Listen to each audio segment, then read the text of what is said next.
I'm very competitive, and so if I'm not great at something, if I don't have the time to put into it to be great, then I'll find something to do that I'm pretty good at. So, where does that come from?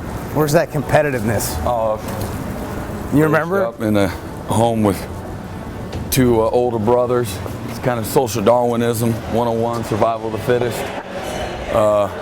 Mom worked 2 jobs, and so it was literally like survival of the fittest.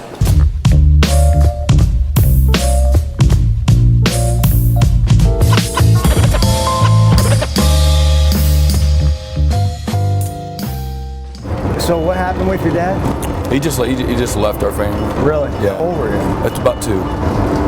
Wow. Yeah. Decided he didn't want to be a dad anymore. You never knew your dad? No. Yeah. Yeah. Sports and my coaches were, they always helped bridge that gap for me.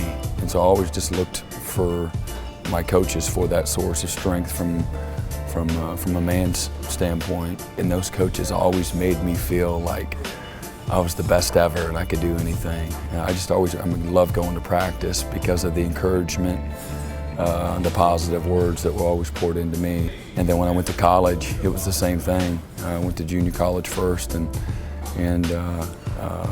then to Kansas State, and whether it was Bill Schneider or Bob Stoops or Jim Levitt, and then certainly now my experience with Coach Sweeney. You're going to have success, you have to surround yourself with successful people.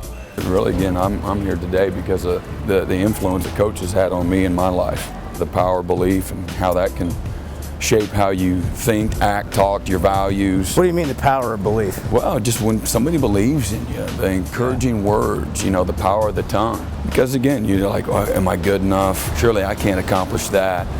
Whatever it is, but when people are pouring in the right kind of words into you and the right kind of encouragement at a young, impressionable age, that can really have a dramatic effect on you. And I've probably, like a lot of coaches, you get your blinders on and you live literally one series to the next.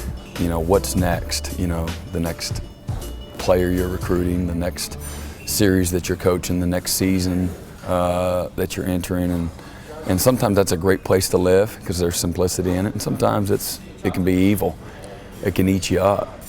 And I went through a time in my career where nothing was ever good enough, and that's a bad place to live. And so, I think God's calling really helped me change, not getting caught up so much in the wins and the losses, and really just being emotionally invested in really to the players. When your focus isn't on the winning, I think that you can really be at your best and help your players be at their best, and really just appreciate, reflect on what you're doing and why you're doing it. And I really believe that Coach Sweeney was put in my life. It was a very spiritual moment and life-changing for me and my family, for all the blessings that I had and good fortune leading up to then. It was just a major turning point for me, just in my perspective and my appreciation for everything in life. You want any coffee? No, I'm good. Are you a coffee guy? Yeah, I'll drink some once in a while, but yeah, I'm good. So what do you drink to keep your energy going?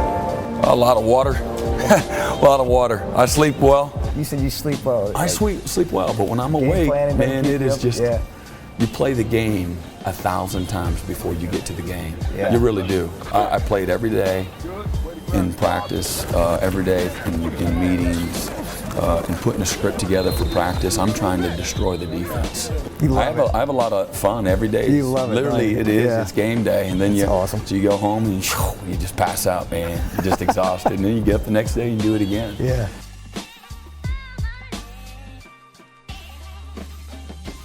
Thanks for sharing some of your story with us. Yeah, Appreciate it. Yeah.